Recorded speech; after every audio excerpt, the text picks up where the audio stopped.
Diversity, equity, inclusion. These are some of the most important words in corporate America right now. But despite all the conversations and programs and promises of last summer after the murder of George Floyd and the Black Lives Matter movement and Me Too, only 4 of the Fortune 500 companies have a Black CEO. And of those, only 2 are women. We are about to talk about this on a special episode of the Goddess Power Show. I'm Elizabeth Ann Atkins, and I have assembled an illustrious panel of amazing trailblazing women who are going to talk about diversity, equity, and inclusion in the energy industry and corporate America. They, the energy within us, telling their stories, and we had the honor here at Teachers Writing and Publishing to publish this amazing book. All of the proceeds to this book go to a scholarship fund that help Black college students earn degrees to pursue careers in STEM. So I'm so honored to introduce to you our panel tonight, where we are going to talk about diversity, equity, and inclusion in corporate America. First, we have Joyce Giles. She's an energy industry executive with more than 35 years of experience transforming organizations' customer and philanthropic performance.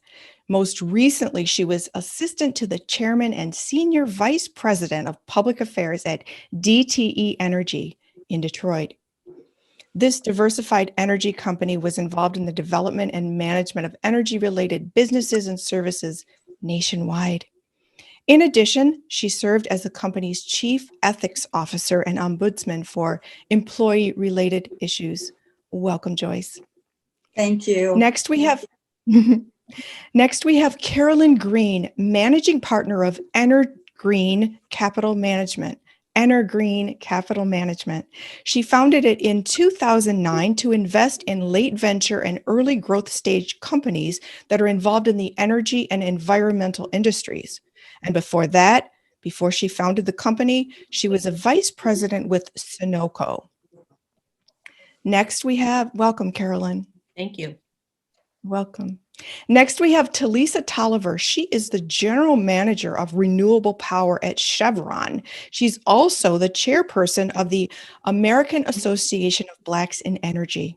She's led many commercial functions throughout the energy value chain, and she's been a strong advocate for the inclusion of African Americans and women in the energy industry. Welcome. Thank you. Welcome, Talisa. And next we have Rose Mckinney James, managing principal of Mckinney James and Associates, a seasoned small business leader, clean energy advocate, and independent corporate director with a long history in public service, nonprofit volunteerism, and private sector corporate social responsibility. Welcome, Rose. Thank you. You're welcome. And we have Hilda Pinnix Ragland. She is CFO of AHK Global Resources and is also an independent corporate director. Most recently, she served as a senior executive of corporate public affairs at Duke Energy with national and international responsibilities. Her experience expands into financial operations, and utility regulations. She founded the HPR STEM Academy, now doing very well in its 6th year, which serves girls going from elementary to middle school. Welcome, all of you. It's such an honor and privilege to bring you all together this evening. Thank you. Thank you for having us. Yes, and your book is amazing. It's such a beautiful read, reading all of your stories. It's very inspiring. So I would like for each of you to please tell your story, introduce yourself, talk about your career trajectory in the energy industry and corporate America. Let's start with Joyce Giles. Okay, thank you. Good evening, everyone. First of all, I want to say thanks to you, Elizabeth, for inviting us, the 5 co-authors, to your show. I love the name. Thank you. Goddess Power Show. Well, I have to say, you and the co-authors certainly represent the spectrum of the definition of goddesses. Beauty inside and out, wisdom, intelligence, you name it, you all have it. So thank you very much for having us. Thank you. It's my Well, honor. and the first job you gave me for tonight is to talk about myself. And I have to tell you, it is very difficult for me to talk about myself. I'd much rather talk about the other co-authors and what they've accomplished, but I will just piggyback on some of the things you've already identified in terms of who I am. Again, Joyce Hayes Giles. I am an energy industry executive. I have had over 35 years, a wonderful, wonderful career in the energy industry, transforming organizations, customer and philanthropic performances. So I was able to really move through the company because I'm quite skilled at connecting organizations to their key stakeholders and customers and turning negative perceptions of the community to positive partnerships. I'd say that that's one of the things that was able to get me to continue to move upward in the organization. I recently retired from DTE Energy, which is a Fortune 300 diversified energy company. During my tenure there, I was in the senior levels of management, senior VP of customer service, senior VP of public affairs. I have held a number of different positions during my tenure, which included executive positions where I was responsible for the supply chain, quality management, human resources, and I also had the DTE Energy Foundation. I would also just like to share that although I have moved on to another chapter of my life, I have to say that I'm continuing in this second chapter the service to my community. That is something that I will always continue to do. So what I am doing now is serving on numerous nonprofit boards, both in healthcare, education, culture, and one area in particular I will mention is the Wright Museum, which is the Museum of African American History here in Detroit. And also I serve on the board of the University of Detroit Mercy. I have always had a passion for education, and I've been a lifelong learner. I received my undergrad degree from an HBCU, Knoxville College in Knoxville, Tennessee, my MBA from the University of Detroit Mercy, and then my law degree from Wayne State University. And I have to say that all of that helped in my trajectory in the corporate world because I was able to call on all of the things that I learned, the skills that I had, and apply them on the job. As a lifelong learner, and in the second phase of my career, the second chapter, I am doing extensive traveling. And that was, of course, before COVID, but I plan to pick that up again. And, you know, the thing about that, I mention it because being a lifelong learner, when you do travel to foreign places, you learn a lot about the cultures and the people. And that's something that I enjoy doing. I'm also now an author, as you've mentioned earlier. Yes. With my other co-authors. I have a consulting service. And last but not least, I will say that one of the things that I accomplished during my lifetime and working and all of that two beautiful daughters, and I am now a grandmother to a 5-year-old. Oh, And congratulations. she is the love of my life. So that's Mm. enough about me for right now. All right. Well, thank you so much, Joyce. So Thank- honored that you're here. Thank you. You're welcome.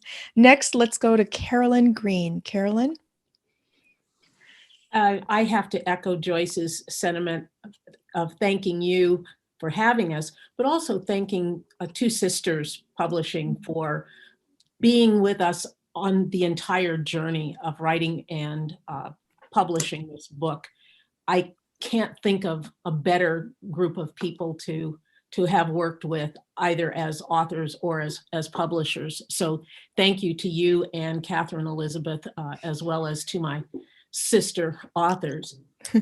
I guess, and like Joyce, I really don't like talking about myself. So this is not going to take very long, I don't think.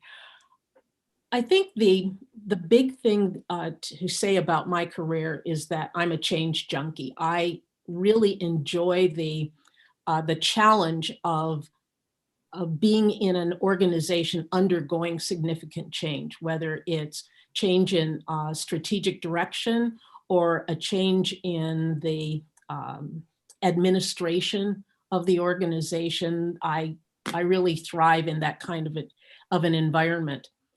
My introduction to energy was really because of the impacts of the production and use of energy. I came through the environmental ranks. So I've always been looking at what does energy mean for businesses? What does it mean for communities, in particular, communities of color and other communities that are underserved? And what do we need to do to make sure that those people are protected and have access to clean and healthful energy? I think, though, that where I differed from some of my competitors was, one, I was not a STEM graduate. I was a liberal arts graduate, and my analytical and writing ability, I think, stood me in really good stead. That, as well as the ability to form relationships with people inside and outside the organization. I've mostly worked in what's called the upstream, that is local energy distribution companies, whether it's a natural gas utility or an oil refining and marketing organization. But I've also worked in the part of energy that people don't really think about, and that's the water industry. Both bringing water to communities and providing water to help produce energy. People don't realize that one of the biggest resources used in the production of energy is water, whether it's to cool the, what do you call them, Talisa, the turbines and for producing energy, or it's to get the energy out of the ground. So I think that's where I'll stop. I have worked in a number of different energy organizations, and that's a little different from some of my peers. Excellent. Thank you, Carolyn. Thank you so much. Next, let's go to Rose Mckinney James. Well, what a lovely opportunity to at least see my sisters from a distance. So thank you so much for convening us. I have had a somewhat unique path to my current role. Much of my career has been on the public side of the equation. So I began after graduate school working for a member of Congress. I have worked in community economic development. I've held some interesting titles in local government, chief of staff. I was appointed to a utility commission in my second home, which is Nevada, and served in that capacity for a period of time, and then moved to a role as cabinet secretary. So much of my work has been on the public side of the equation, but with an interesting twist relative to energy. And I have found, and perhaps it's because I now live in the West, having grown up in Michigan, that renewable energy is something that I found to be a point of passion, principally because of the connection to the work in economic development, and then the opportunity that I see around climate and sustainability policy. So I've also had the opportunity to serve as chief executive officer of a small solar company. And in combination, I think those opportunities have presented a pathway for me to move into a variety of leadership positions. Mhm. I like to think that you're given the opportunity to lead because there are those who are interested in following, and that there is an embedded value proposition. Mhm. I think the trajectory, because we are talking about pathways, is one that's just founded in a keen sense of wanderlust. So Joyce talks about being a continuous learner. I'm just a continuous everything. And I enjoy it very much. Mhm. So I'm looking forward to the rest of the conversation. Excellent, excellent. Thank you so much, Rose. Now let's go to Hilda Penix Ragland. Thank you, and thanks for the opportunity. And I definitely echo what everyone has said about Two Sisters, and would highly recommend them if you're contemplating a book. Thank you. How did I get where I am? Determination, just love STEM, math and making money and playing with numbers have always been who I am. So it's not much I can do about that.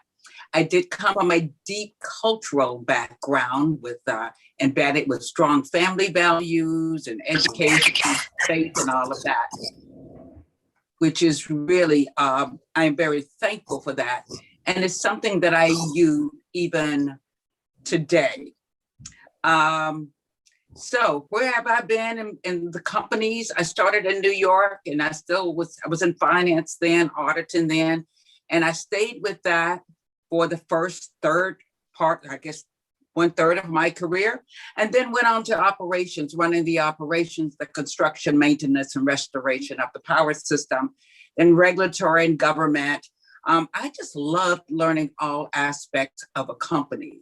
I do highly recommend people diversify their skills and take on new tasks. Don't just settle for mediocrity. Mhm. Today, I'm still with STEM, the Academy. Bluetooth menu on your smartphone and select.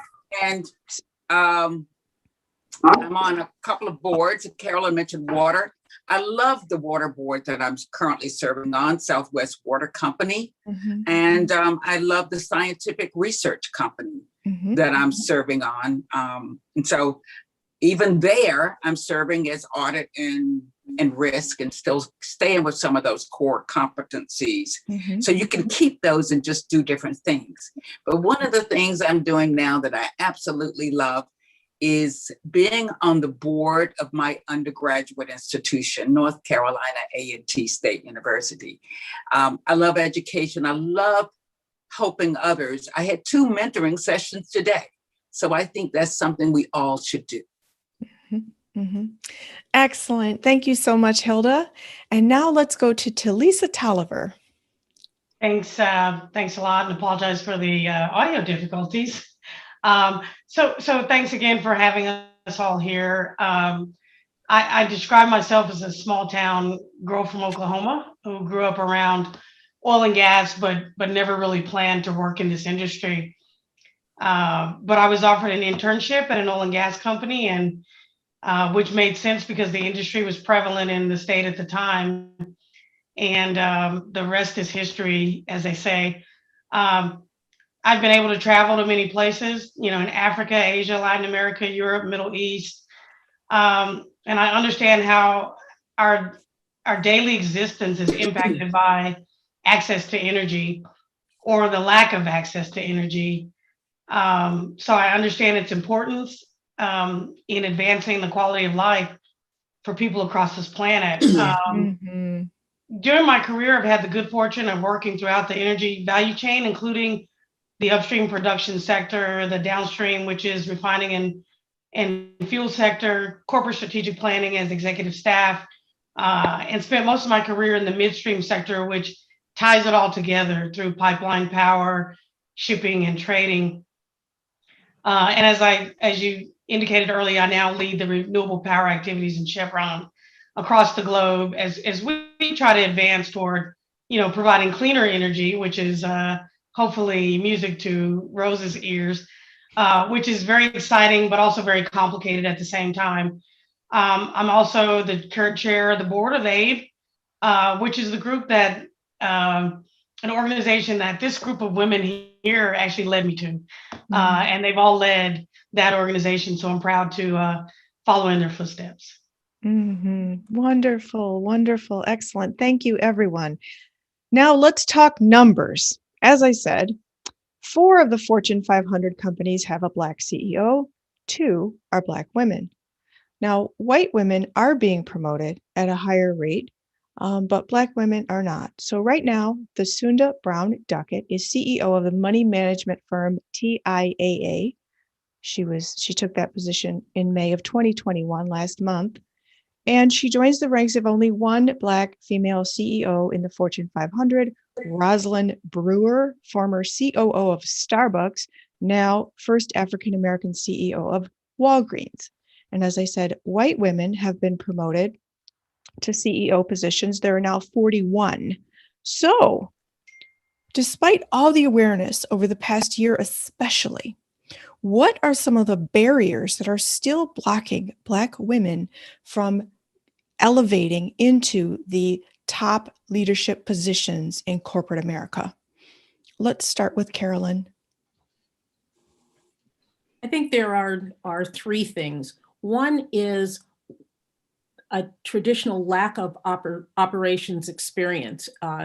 Often we get pigeonholed into staff roles that may be in the C-suite, but they don't necessarily lead you to the CEO slot.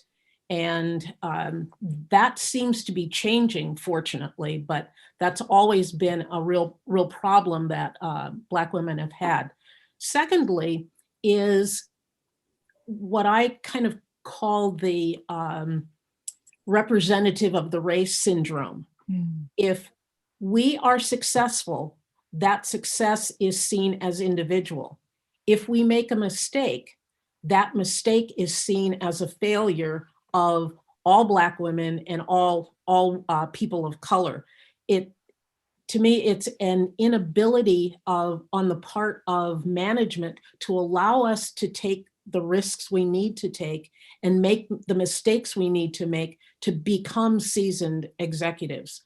Again, starting to change, but that has certainly always been a real problem. And the third is the lack of sponsorship. You talked about sponsors. A study by the Executive Leadership Council there has said that Black women have the fewest sponsors within corporate America. We're not given the feedback that other groups are given. We're not given the friendships. We may reach out, but others don't reach out to us. So there's a gap between the perception of Black women and their status within an organization and that of their management, the CEOs in that organization, of their performance. And until we bridge that gap, there is not going to be significant progress. Well, I hope we can talk some more later about sponsorship and how to bring that to fruition. Absolutely. All right. Thank you, Carolyn. Now let's hear from Rose McKinney James. Well, Elizabeth, it's a really interesting dilemma that we face. I'm delighted to see the 4 women in CEO slots that you've referenced, but frankly, the number is very disappointing. And I share Carolyn's view that we have a pipeline challenge. That is, while we are well prepared from an academic standpoint in many instances, and based on our experience as well. The lack of the ability to gain experience within the organization at levels that provide, and this is my second point, the visibility that is necessary to allow you to be elevated into the position of CEO. And in many instances, it will not happen within the organization where you are currently situated. It will happen because someone has recognized and acknowledged your talent, and then you are taken to another organization, which is what happened with Tashonda. She was a very visible person in the financial services industry, and she was given this opportunity because, in my view, to your earlier point, the reckoning that we are still in the wake of from last summer has required a lot of folks in the C-suite to acknowledge and to recognize that they need to think long and hard about what their diversity footprint really looks like. And so there's been this concerted effort to identify talent, which has always been there. This is not new.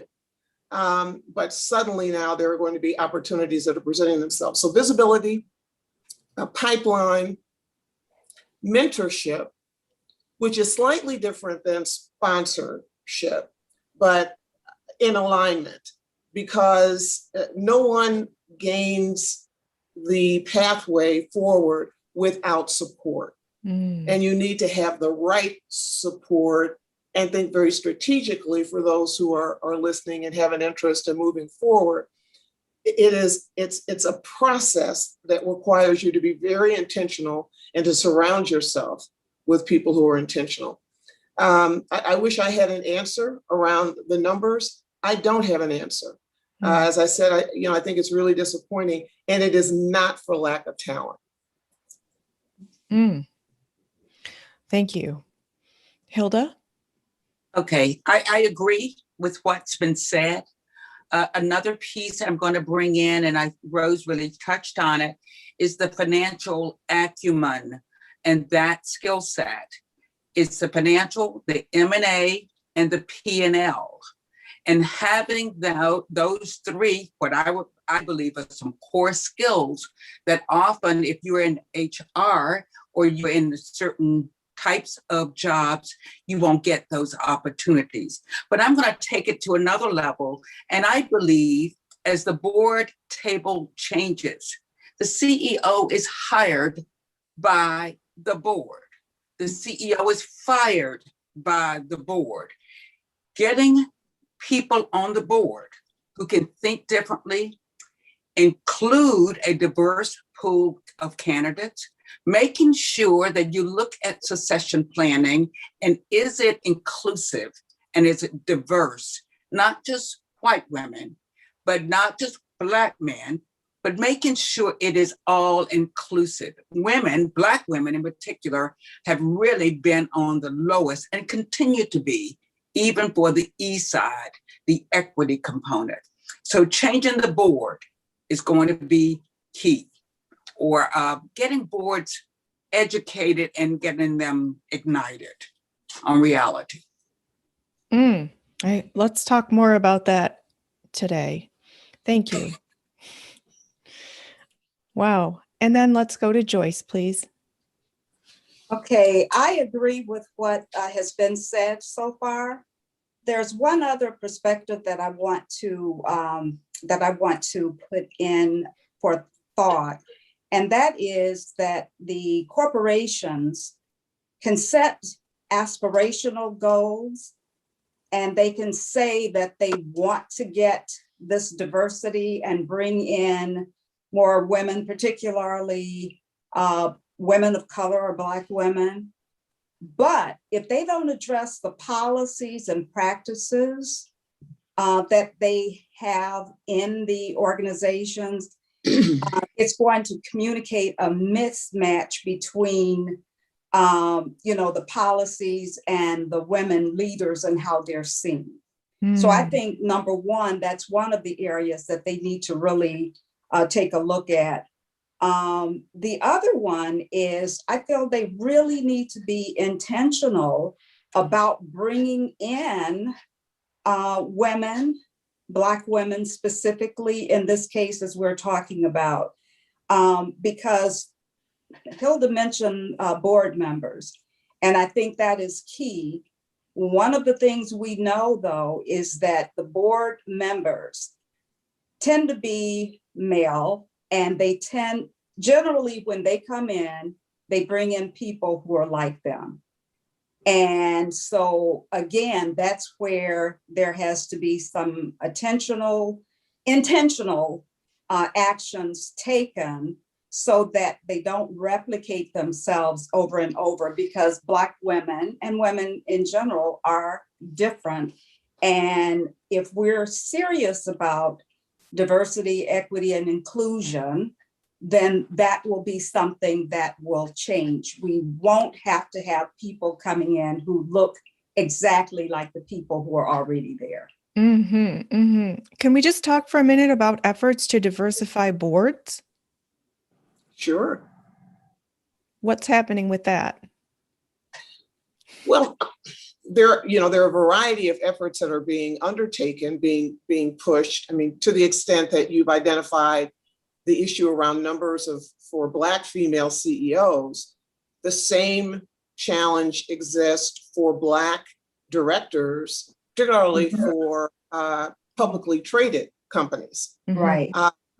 Now we see, I think, a greater emphasis on recruitment and the identification of Black female directors. And to Hilda's point, part of that comes from the part of the play Hamilton that I love, which is being in the room where it happens. And so I have been incredibly fortunate. I served on my first, or was invited to serve on my first corporate board in 1999. And I now serve on 4 corporate boards, 1 private board, 1 publicly traded board. I chair the board of the Energy Foundation, the US Energy Foundation. And I just joined the board of a mining company that mines lithium that is on the Australian exchange. So I know that I have been very fortunate. And I also chair the Corporate Social Responsibility Committee for one of my boards. Wow. You have to be in the room, and to underscore Joyce, you have to be intentional about what your role is around inspiring, agitating, encouraging. And I think you have to be thoughtful, but you do have to be the voice. And as our numbers grow and we join in that view, we will see additional opportunities for our sisters going forward. So, there are a variety of efforts that have been undertaken. The ELC has a program, the Executive Leadership Council has a program. The NACD is now being very active. So we do see some movement, but we have a long way to go. Wow, thank you for all of that. Let's go to Talisa Toliver to hear what you think are some of the barriers that are blocking Black women from the executive positions in corporate America. And if you'd like to touch on the issue of boards, please do. Yeah, so I'll start with, ditto what they've said. But what I see is, like most companies who typically pick their CEO from inside the company, they have this grooming process, which includes early identification of leaders for key assignments, and, as Hilda mentioned, specific P&L accountability. Those people will have, as part of this grooming process, key access to leaders. They get increased visibility, and they're kind of in on those kind of key cultural insights that prepare them to compete. And for those companies that hire from the outside, there's this, what I call a prototype and a playbook that they're specifically looking for. And without that grooming or prototype playbook, females, and specifically Black females, rarely meet the specific criteria, nor do they have the corresponding experience that's deemed necessary for C-suite or CEO roles. So I'm not saying that the grooming process is wrong. It's just skewed towards a particular bias. And first of all, they actually have to believe that it's actually possible, if given the same grooming, that women would be successful. So there's just a basic hurdle that people have to get over.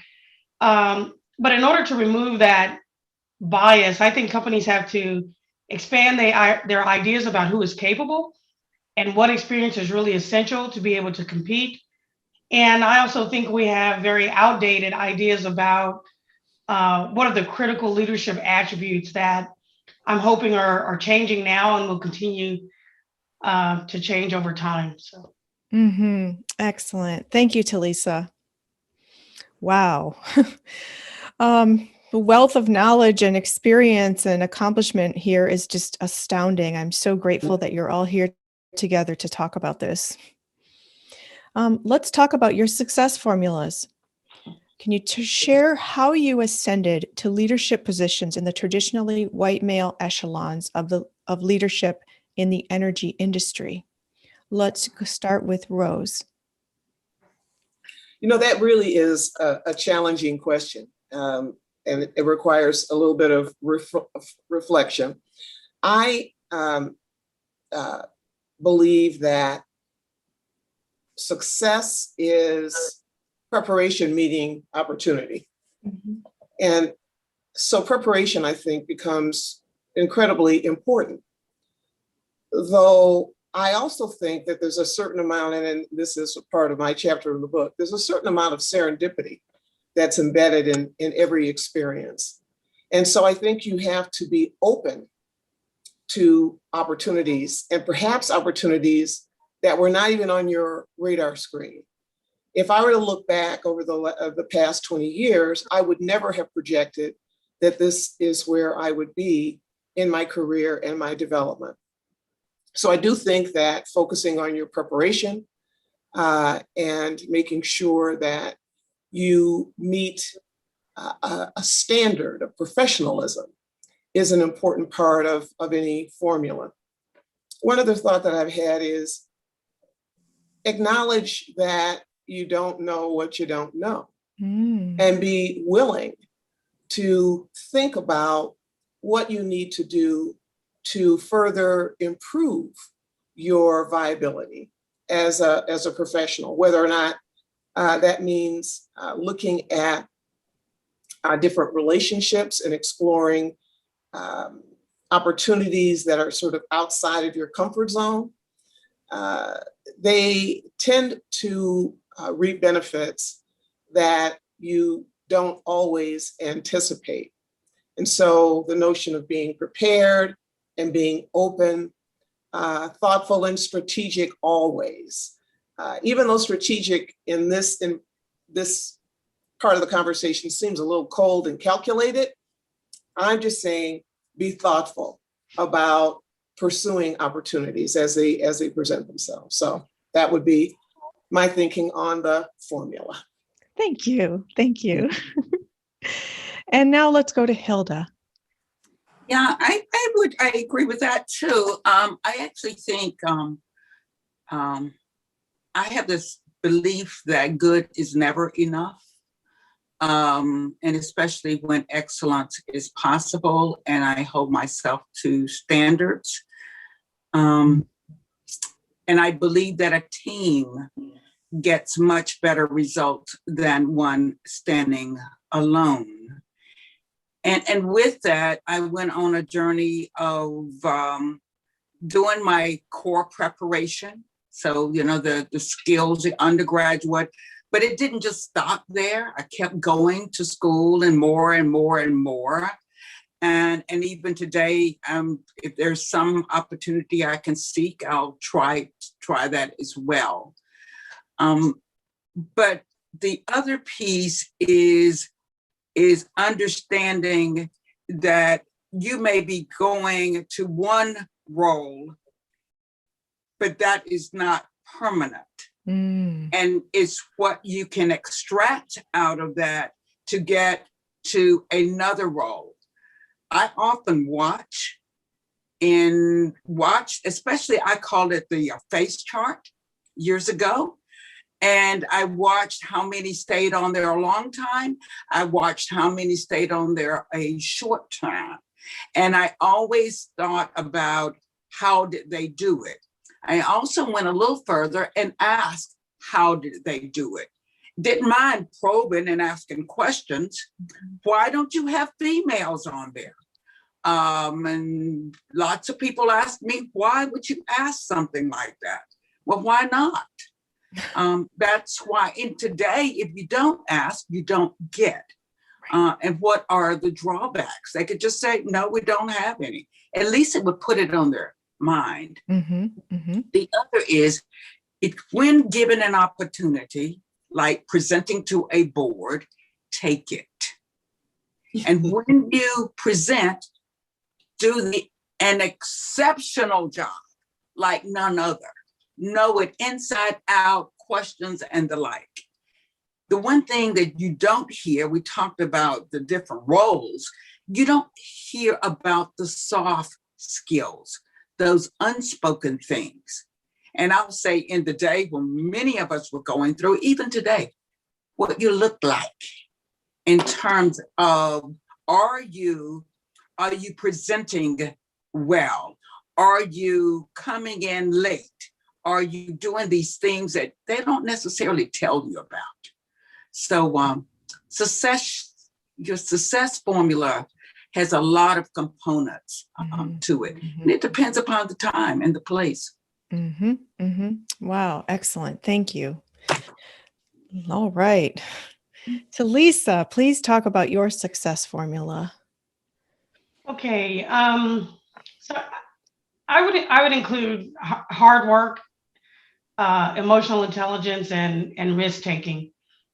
I'm a business grad in a majority technical and engineering arena. And so I had to lead with hard work, but I was also very opportunistic in the positions I agreed to take to advance my career, because there wasn't a linear path for me. But I think that allowed me to add a lot of depth and breadth to my work experience. I think, secondly, I did have the good fortune to have people who I worked for or I worked with who were willing to advocate on my behalf. But I also believe one of my key strengths is my ability to communicate with a high degree of emotional intelligence. And I also recognize the value of trust and mutually beneficial relationships, which I also think has been a key platform for my success, trust and relationships. And that may all sound rosy, but I want people to know that it was not, and it still is not. And while I don't think it's a cakewalk for anyone, nothing has come easy. And, you have to have, and I've had to have, a high degree of intestinal fortitude at times. And I always say that leadership is not for the faint of heart. So make sure it's really what you want. And if you want it, go get it. Oh, I love that. Talisa, when you say communicate with emotional intelligence, what does that mean? So I think, you have to be able to read the room. So first you're in the room, but then you have to be able to read the room, right? You need to understand titles don't necessarily mean the person who's in power and has the most influence. And you really have to understand the DNA of the company you're working in and what's acceptable and what's not. So I think just being able to, have that amount of emotional intelligence that you kind of know when to hold them, when to fold them, when to make a point, when not to make a point, when to be aggressive, when not to, when to speak, offline, and when to speak up front. So all of those things are, to me, a high degree of emotional intelligence that you need in order to be successful, and also again, to build these mutually beneficial relationships. Oh, great. Thank you for clarifying that. That's an excellent point. Next, let's hear from Joyce about your success formula. Well, what we've heard so far from the other ladies, you're going to hear a consistent theme, and that is being prepared.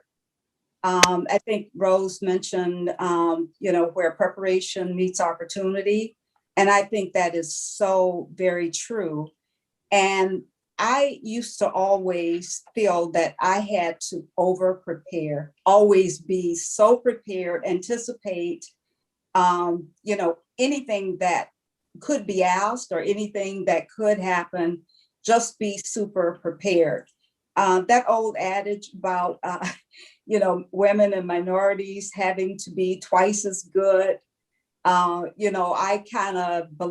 shouldn't say I did believe that, because we had to show up in a big way, and we had to do things that would really draw attention to how well we're prepared and how well we've done. Mhm. Now that's one thing, but I will also say that from early years, adversity growing up in Jim Crow South prepared me to deal with, I'll show you, because of social determinants. A lot of times it was society assumed that you would not make it, you could not do well. So for me, I had to prove that wrong. And so it was, I'll show you. So everything I took on with the belief that I could do it. And with that belief and determination, I was able to do it. The other thing I will say in terms of the formula, I truly believe that we strengthen ourselves by strengthening others. Mhm. So I recognize that I was not an island, although I was a leader. You cannot really be a good leader unless you have people that are willing to follow you, they believe in you.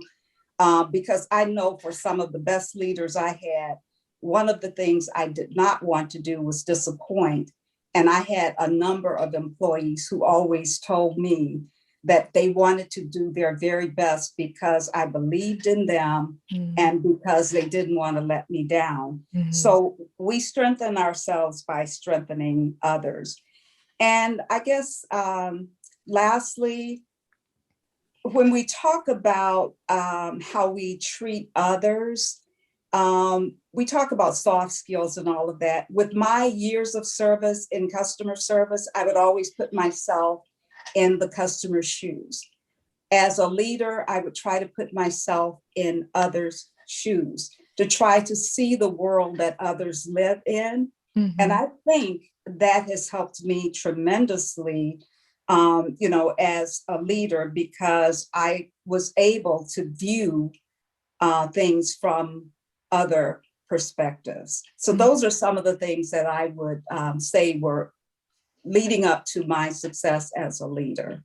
Mm-hmm. Excellent. Thank you, Joyce. And playing on the theme of communication, I remember something that stuck with me that I practiced that I learned from you, Joyce, is when you're in a meeting and a man tries to talk over you, you say, "Nope, I'm not done speaking. Let me talk." Exactly. Love Exactly. that. Yeah. So those little, somebody had to teach you that. And Right. so those are Exactly. the things that we can teach each other to enhance. And now I use that. And I'm very cognizant of women talking and not being talked over or interrupted. That's great. Mhm. Yeah. Thank Thank you. Or having your idea repeated by someone else and suddenly acknowledged. Yes, as if it's theirs. It's as if it's theirs. And so you need to return to the fact that you originated the thought. Sometimes it's very uncomfortable. If you do it enough, I've noticed that folks move on. And if they want to amplify, that's one thing, as opposed to what they used to do historically, which is sort of take credit for your idea. Mhm. And that's something that we can do as women when we're in meetings and you hear or you see those things happening. You could say, in this particular case, Rose, you said that about 5 minutes ago. Somebody else liked that idea. So it's supporting each other and acknowledging each other's thoughts and ideas, especially when they're articulated and somebody else comes and tries to take the credit. Or else I've said, thank you very much for reiterating what I said earlier. Love that. Absolutely. Excellent. I love that so much. All right. Thank you. Now, Carolyn, can you talk about your success formula as well, please?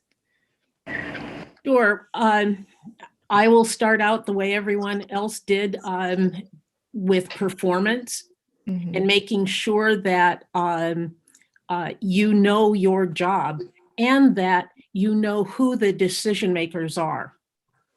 But I'll go a bit further and say it's not just who you know, but who knows you and knows the work you're doing. Sure. We tend to assume that just doing a good job is enough to move us to the next level and the next level and the next level. It's not. And in fact, until you kind of rock the boat, managers will be very happy to leave you where you're doing that good job because you're doing that good job. Oh. They want someone there who's going to do the job very well and uncomplainably. So make sure that if you want to move, that somebody knows you want to move, and it's someone with the ability to make that happen. From an overall career standpoint, at least for me, it was a matter of being strategic and having a long-term and strategic view of the industry, not just my company, but the industry and how my company fit into that. That's certainly something that Abe has really helped with, because I think we're the only organization in the industry where all of the industry is represented. There are all sorts of trade associations, but they deal with one aspect. Abe has allowed me to understand how the refining and marketing industry interacts with the utility industry or water or wherever, and to have relationships with people in those industries so that if I have a question or if somebody asks me a question, I can get the answer easily, certainly more easily than my colleagues who don't have as broad a viewpoint. For me, interestingly, we talk about sponsors. Most of my sponsors have been white males. And I think it's because of a couple of things. One, being from the Midwest, small town Midwest, all of a sudden, once they get over the fact that I'm a Black female and get to know me, I'm more like their daughters or someone they know and support. So it's easier for them to support me and push me in directions that I may not have assumed. So look for allies and support everywhere. You never know where a sponsor is going to come from. So don't cut yourself off by only dealing with one group of employees or one group of management. The other thing is build skills, not titles. Make sure that even if a title sounds good, make sure that it's going to give you a skill set that you need and that will be valuable later on. Because if you don't, it means you've just cut yourself off from opportunities, from other opportunities. And finally, at least for me, play golf and be able to talk sports. Because that's what my management did. They talked sports and they played golf. So I made sure that I was there too. And it sounds flip, but there's a little bit of seriousness there. We have to get out of our comfort zone too. We keep telling management, get out of your comfort zone. We've got to do the same, and we've got to make sure that we use that emotional intelligence to meet people where they are. Don't play Wow. golf too well, though. What's that? Don't play golf too well. Yes, yes, yes. Too intimidating, right? Oh my goodness. So Well, I I want do believe there's a mutual piece to this, meeting them as well. You That's develop right. a relationship. And I want to underscore the importance of participating in the professional organization, whatever field you're in. That Carolyn mentioned Abe, and obviously Talisa's the chairperson, and all of you launched the book at Abe, and we're going to talk about that in a little while. But Just- participating in Just one thing that all of us have, and none of us really mentioned, is have a kitchen cabinet. And this group of women often acts as that kitchen cabinet for me. It gives me a perspective that I might not have in the workplace. It gives me a level of trust and comfort that I may or may not have in the workplace. And I know that my sisters can talk me off of a ledge if I'm about to jump, or they can rein me in when I'm about to be inappropriate. Love that. Wow. And wow, that's so powerful. I just want to say that the National Association of Black Journalists, for me, since college, when I started one of the student chapter at University of Michigan, has been instrumental in my career, friendships, mentors. So no matter, viewers, what industry you're in, please join the Black Professional Organization, because you meet people all across the country who can be that kitchen cabinet. Absolutely. Yeah, so powerful. Thank you. All right. Let's see. Now we've talked to all 5 of you about your success formula. Let's talk about diversity, equity, and inclusion. What are 3 ways that corporate leaders can cultivate and sustain diversity, equity, and inclusion in companies, specifically helping Black women rise through the ranks to executive leadership? Let's start with Hilda. Okay, one of my favorite subjects, DE&I, what can companies do? The first thing they can do is to look heavily, and Joyce actually mentioned this earlier, at their HR hiring practices, their promoting practices, their mentoring, and all of that. That needs to take place. But even before they do that, is taking a look at your current portfolio. How many do you have? And if so, where are they? And if so, their performance, are they getting paid the same as their counterparts? And so that brings in the E piece. And when you get that study done, and it's a study and analysis that's done by an external firm, that will reveal what your gaps are, looking at your gaps first, and then working from there. The other is with the succession planning, making sure you have that in place.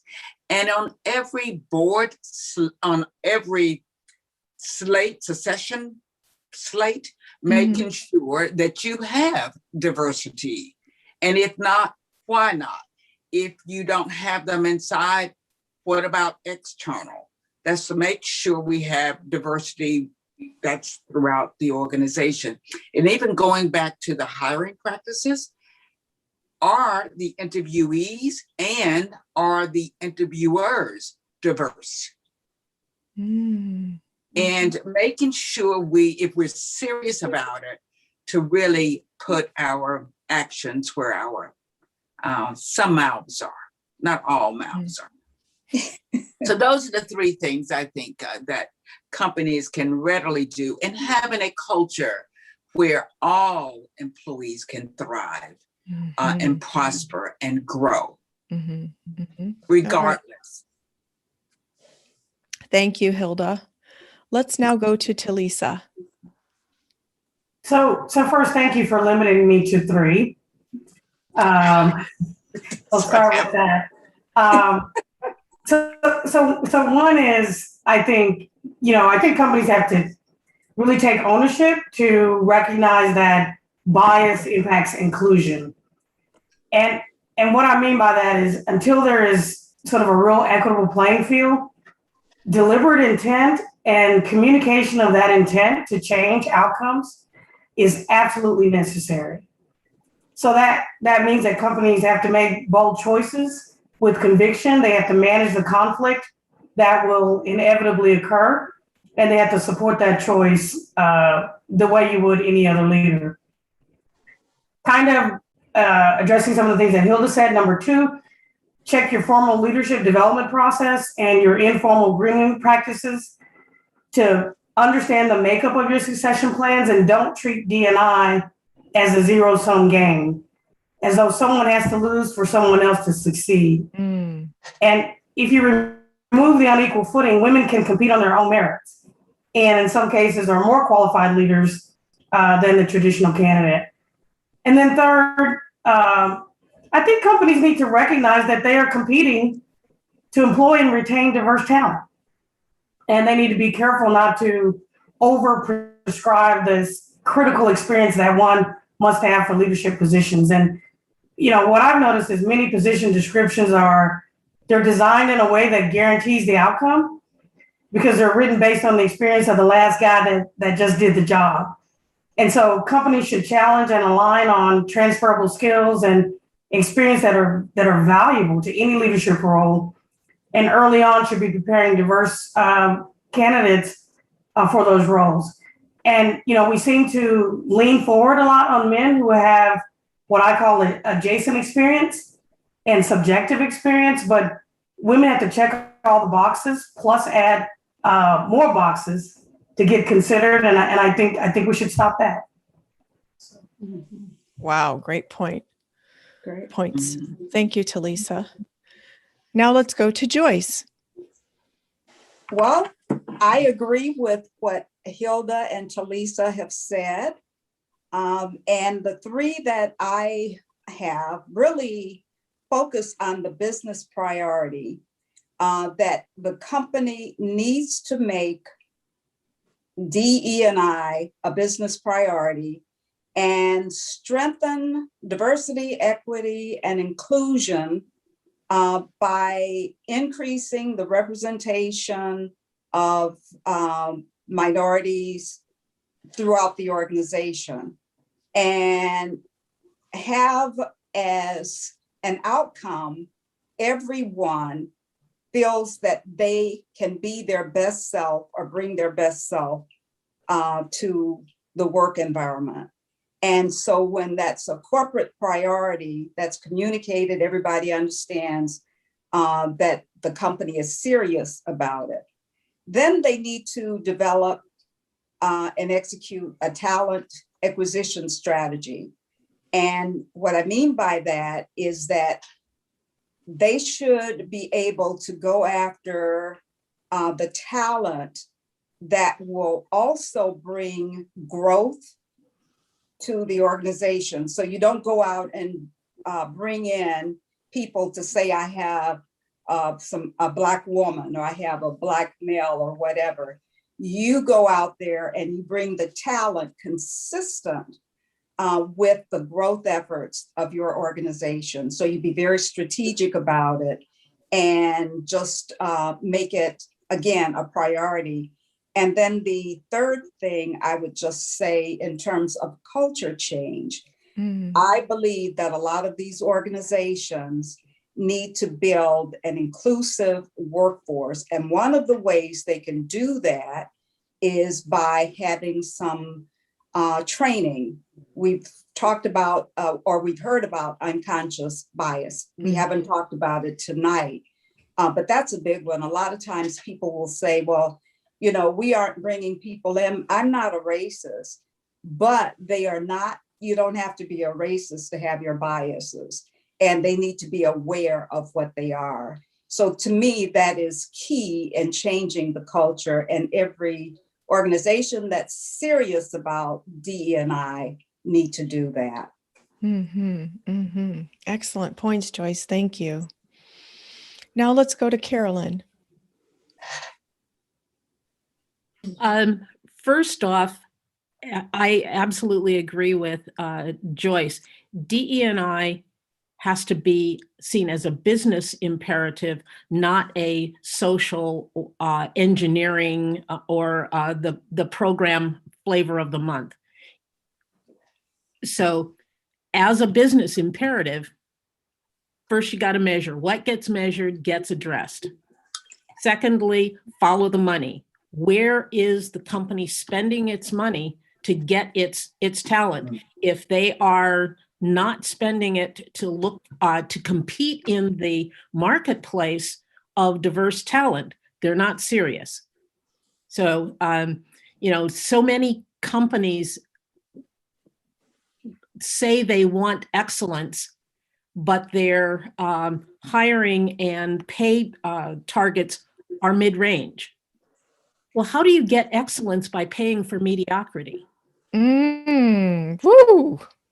And if you're looking for diverse talent, that marketplace is even more competitive.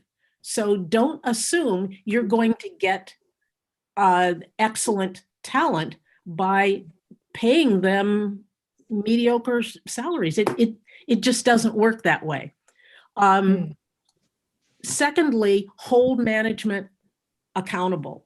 And that's not just senior management, that's down in the middle management ranks, because one of the things we've found is that even in those companies where there has been some representation in the C-suite, that middle management rank was woefully lacking. So when those people in the C-suite left, there was no one in the organization prepared to replace them. Oh. And that becomes an issue of, as Joyce was saying, succession planning. So holding everybody within the organization accountable for results, and backing that up with their salary or their compensation is the way that we do everything else, and this should be no different. And then the final thing is, as I mentioned earlier, give people a chance to fail. Make sure that you are providing them with the necessary support to be successful. So that when I look at an executive, I want to see someone with a battle scar or two. If they haven't failed, it means they either haven't tried or they're not being honest. So we need to make sure that all of our talent has an opportunity to stretch and maybe fail, and then learn from that failure. Excellent. Wonderful. Thank you for that. Let's now go to Rose. So let me just quickly say that everything that my fellow authors have identified, clear, intentionality, a commitment that is measurable. This notion of making it a business imperative and focusing on procurement and contracting and the communities where you conduct business. So diversity, equity, and inclusion becomes more than just a tag phrase that you see in a statement that your talented PR folks have put out for public consumption. It has to be measurable. And the intentionality associated with it has to be authentic. And it's going to be interesting to see what comes on the other side of some of the commitments that we've seen. You cannot throw money at it. It has to be an institutional, sort of systemic change in the way that you conduct business and the way that you approach your business. Mm-hmm. Can one of you please talk about why it's so important for business to have a diverse work staff and diverse leadership? There's a direct line between a company's EBITDA, the P&L, and those with diverse boards and diverse people within their companies. We're living in a global society. We've witnessed a virtual environment where it's a level playing field for those that are in business, I'll say. And so it directly links to the bottom line. It's been proven over and over. Companies who lag behind will be losers. And And Hilda yours- said it absolutely right. It becomes the business proposition. And Clear. Go ahead. the issue, Customers want to see people working in organizations that look like them. Right. Employees want to be led by people who look like them. The customer then and employee satisfaction surveys indicate that when you embed diversity, equity, and inclusion to achieve those goals, you see increasingly better returns, better results, because people are satisfied. the other thing is that you can't move forward by looking in the rearview mirror. You've got to have people who have different views from those you may have had before, because the world is changing, and you can't compete in a changing environment without changing yourself. Yeah. And the world we're living in with the Gen X and Z and Y and everything else, their lens is not the way the baby boomers viewed things. And that's the beauty of George Floyd and this whole social unrest. It's been beautiful because largely driven by the new generation, not the old. Mm-hmm. Mm-hmm. Mm-hmm. Thank you for all of that. My next question was going to be about sponsorship, but we've touched on that in other parts of the conversation tonight. Does anybody want to add anything about sponsorship and the importance of it? I just want to put one example out there that Okay. everybody saw. It can be very quick. Mm-hmm. With sponsors, they advocate and they really help bring along their protege or whatever. The example I was going to use is you look at our current president, when he was talking about getting a female vice president, he was very clear. He went after an African-American female. And to me, that was intentional. It was a visible action. And quite frankly, I'm not sure he would have won without having taken that action. But to me, that's a clear example of sponsorship. And the VP is very, very qualified, can take on that role. And, but it's just an example that I thought came to mind for me. And the fact that there's a recognition where she says, I may be the first, but I won't be the last. And that's what I hope, people take from us when we talk about the path. We all got to where we were different ways, but hopefully there will be a learning experience from our stories so that people know that we will not be the last. There will be others coming behind us. Oh, beautiful. The other, I wanted to mention there's a Harvard Business Review article, March of this year, and they actually talk about sponsorship and mentorship, and they brought in Ursula Burns, and they also talked about Rosalind. So I think that would be a good resource. The March 2021 HBR magazine. Thank you. Thank you. Thank you. Does anybody else want to mention sponsorship? Say anything else about it? Carolyn, I think you're muted. just to make sure that our listeners understand the difference. Mm-hmm. A mentor is someone who helps you learn the rules of engagement and counsels you, etc. A sponsor is someone who uses their personal and or professional credibility on your behalf. Mm-hmm. And they're the person who speaks up on your behalf when you're not in the room. So you don't necessarily know that someone is a sponsor. You know who your mentor is. That's a direct relationship. You may or may not know who your sponsor is.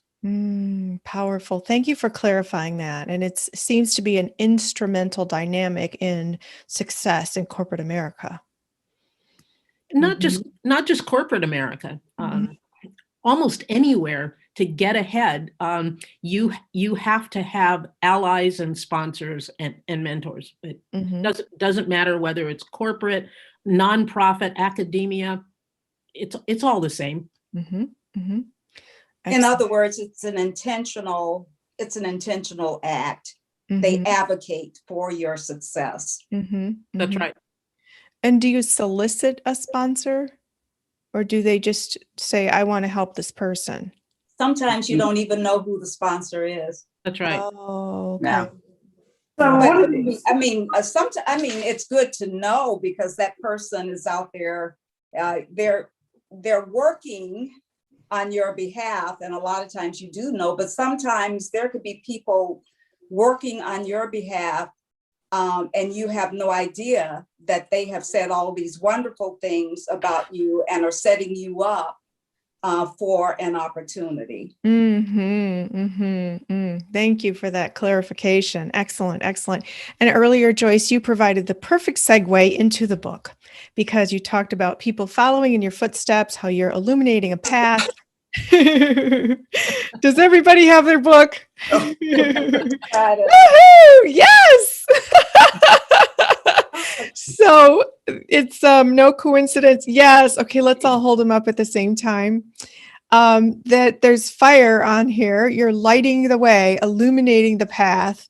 And that's really powerful, because the proceeds are providing the financial support for Black college students to win the scholarship through ABE to pursue STEM and then pursue careers in energy if they so desire.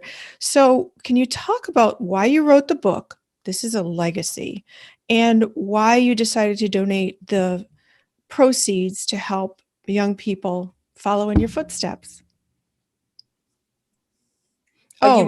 Yes, I'm sorry. Let's start with Joyce, please. Okay, and I'll be very brief. First of all, Hilda was the catalyst for us getting together to write the book. We have been support systems to each other for many, many years. And because we were oftentimes the only African-American or only female, we didn't always have someone within the organization to talk to candidly, and we could pick up the phone, call any of us at any time, share thoughts or issues or whatever. But whenever we would get together, we've mentioned the ABE conference, we would come together to support each other. Years ago, and I think, Carolyn, you may cover that, you did in your book, there was a young female African-American executive who took her own life and did not have the support, in her organization, because she was really pretty much isolated. And we vowed to never let that happen again. So we would get together and we would support each other over the years and work through issues or whatever. We recognized the challenges that we had, and we thought by sharing our stories in the book, it could help others. And we've said before that there is a commitment that although we may have been one of the first, we definitely do not plan to be the last in our respective organizations. And the scholarship fund was really a no-brainer for us. We all agreed that we have been very blessed in our careers, and we've done quite well. And we wanted to give back. So whatever money we made from the book, the proceeds were not of interest to us personally, but we collectively wanted to do something for the other young people coming behind us. So that's my piece. Oh, thank you, Joyce. It was so beautiful to witness the launch of this book at the ABE convention in Indianapolis, where your peers who revere all of you with such respect, they sold out. We sold out on your book because they were snatching them up, hardcover and paperback. And then the energy company in California purchased many copies for their mentoring young students mentoring program. It was remarkable to see the response of how people have purchased this book. So it's really beautiful because it not only shares your expertise that you've shared tonight, but it also tells your personal stories and the obstacles you've overcome, Joyce, as you said, growing up in the Jim Crow South, for example, and just to attain the achievement and accomplishments that you have, it's all showcased here. So please, everybody, it's a delightful read. I'm going to put the link in the description box so you can click on and purchase the book and learn more about these amazing women and some awesome quotes from people in high-ranking positions who share their insights about the energy women. So next, talking about the book, let's go to Carolyn, please. Our history, the history of Black people in America has so long been an oral history. And we wanted to make sure that those lessons we learned didn't just stop with us. And the way to do that is to write not just history, but herstory.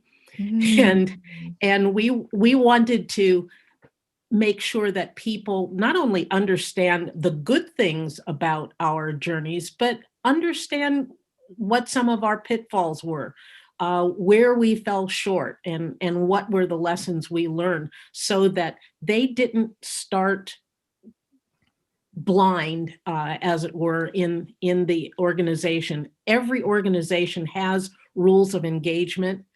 Our students need to know that there's somebody who can tell them what some of those rules of engagement are. We didn't necessarily have that coming into our organizations, and we want to make sure that other people do. And then finally, like Joyce said, we want to make sure that we are helping to nurture that next generation of fierce Black women in the corporate environment. And as we have talked with different groups, I've been so moved by all of the really, really bright, ambitious, thoughtful women and men that I've been seeing and talking with. I've got a lot of enthusiasm and hope for the future, given the young people I see. And if they do nothing else, I hope they do what Hilda was talking about and change the system so that it works better for them and everybody. Excellent point. Thank you. Thank you, Carolyn. Now let's go to Rose. Well, Elizabeth, I think but for the women that you see on the screen, I probably would not have had the courage to even think about trying to articulate the journey that I've had so far. But they came together and sort of provided that encouragement that I needed to be a part of what I think has been a really remarkable opportunity. I consider it sort of a legacy effort. I was able to attend undergraduate on scholarship, and but for that scholarship, I probably would not have had the opportunity to secure my undergraduate degree. And so I understand and appreciate in a very personal way, the importance of the need to not only just to give back, but pay it forward.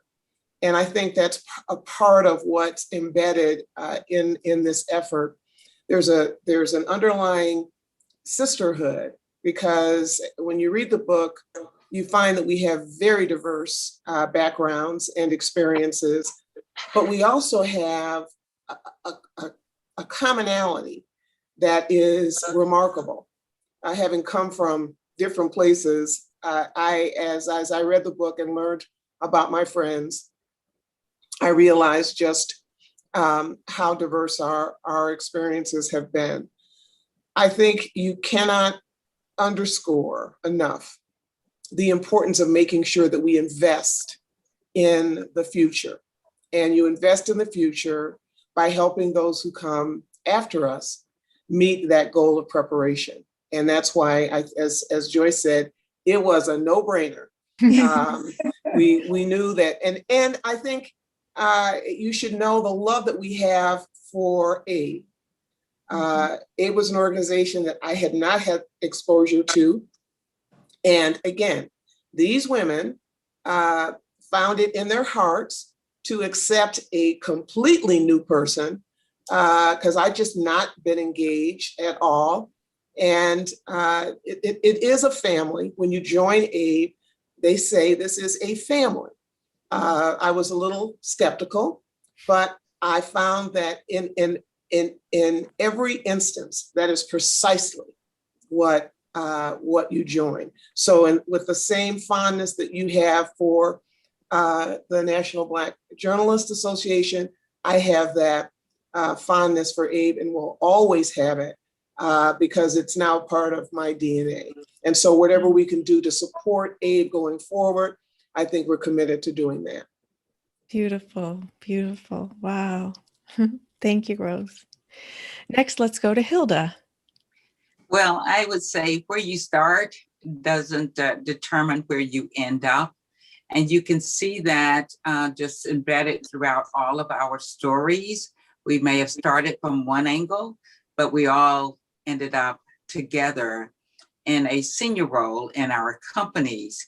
And I know Rose says that, but Rose is really we knew about Rose when she didn't know about us, and she was the commissioner. You have to understand, a utility commissioner takes a high statute on the minds of energy people. I'll say those in energy. So we knew about the person from Nevada, the commissioner from Nevada.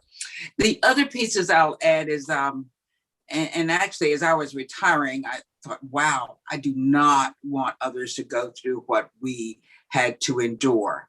And I found the sense of inclusion. I found my real family, that's been mentioned before. But loneliness inside of your company doesn't mean that you're going to be lonely, because you really do have an AID support system. And we have all grown together. Personally, from our career perspective, we've grown quite well. And I will say, even as late as this weekend, I was sending articles. Hey, I have to write this ESG, environmental, social responsibility and governance article. And I sent something to Rose. She sent me something. And she's actually put a committee together on this. And then Carolyn. And Talisa is actually in the CBI actually program right now for ELC. So we're still working together. The truth be told is I love my sisters. And we love you back. Wow. Okay, I'm not crying. Oh, thank you, Hilda. That was beautiful. Now let's go to Talisa. Okay. This has just been a labor of love, and that we've been able to share, that we all have a different story to tell. I think this is the evidence that there's multiple avenues to pursue in terms of this, career paths in this vast sort of energy industry. But the bottom line is we don't see enough Black women in the energy field. We certainly don't see them in the areas that lends themselves to company leadership. So hopefully our scholarship will support an African American female student to address these sort of enormous problems, help us to solve some of these problems. And, for us to be able to say that, we were able to jointly contribute towards that is, I think it's beautiful. And I think it just speaks to the hearts of these 5 women that you see here. And again, much love to everyone. And again, as Carolyn said, they keep me out of trouble sometime too. But it is just one of those things where, for me, I've always wanted to just share this industry and say, look, this is somewhere you can come and succeed and make a living and send your kids to college, and it impacts almost every aspect of your life. Energy does. And so for me, that has been the whole key, is to say, come and join us. It's viable. It's you can make a difference. And so that's why it's so important. Oh, wow. Thank you, Talisa. Wonderfully said. That's a perfect segue. We're at our time. However, if any of you would like to share any tips on how to get into the energy industry and how to ascend in corporate America, please do share. Tips. Well, I don't know how if it's could be considered a tip, but I think throughout our conversation, we've encouraged people to be intentional, to be strategic, to seek out opportunities, to step outside of your comfort zone. And for the energy industry, to do your due diligence to see where there might be a good fit for you. Because there, as Talisa has said, there are so many opportunities. And don't be afraid. Don't be afraid to reach out. I now have many friends on LinkedIn as a result of this book. Oh, great. I'm very happy to connect with folks who have questions, and I think we do what we can to make ourselves available. But my tip is just be intentional and seek out the opportunity. Thank you, But Rose. while you are being intentional, while you are planning, be open to serendipity. Yay!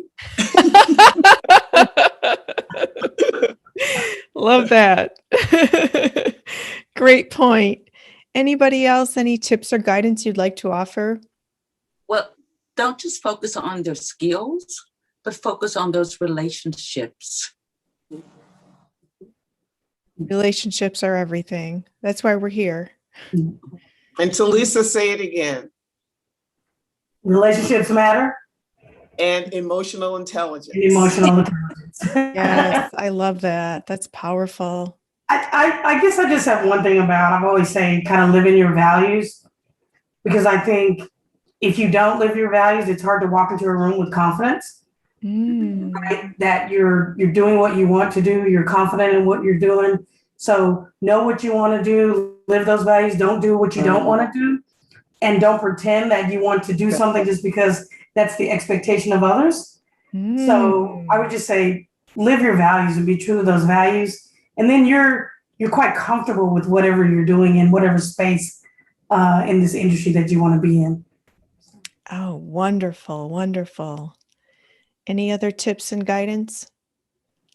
I just believe that right now opportunity is ripe for women, people of color, and the energy industry will provide continued opportunities. And if anyone is really looking for a good career, Now is the time, and the energy industry is a direction I would point someone to if they aren't sure. Excellent. Excellent. I think that's a perfect place to stop as long as all of you are ready. Excellent. I want to express an immense expression of gratitude to each of you: Hilda Pinnix Ragland, Carolyn Green, Talisa Toliver, Joyce Hayes Giles, Rose McKinney James, for joining me here on the Goddess Power Show to talk about this very important topic that I hope has provided for viewers some information that can help them move forward and be part of the solution so that more Black women can become executives, CEOs, and leaders in corporate America. So thank you, all of you, for joining us tonight. Thanks so much for having Thank us, you very Elizabeth. much. you. You're Thank welcome. you. You're welcome. Thank This- you. And please, everybody who's watching, please order this book and invite the Energy Women to come and speak. They are amazing speakers. And if you order the book for everybody who's there, that several companies have done that as well. So you will be inspired by their stories, instructed, and encouraged. So I'm going to put the link in the description box here so you can click on, learn about all of them, and order the book.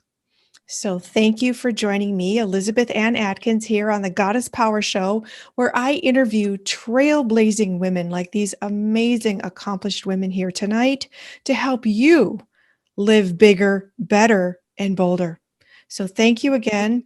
Please do give us a thumbs up, subscribe to the channel, and share this with anybody who needs to know this very valuable and inspiring information.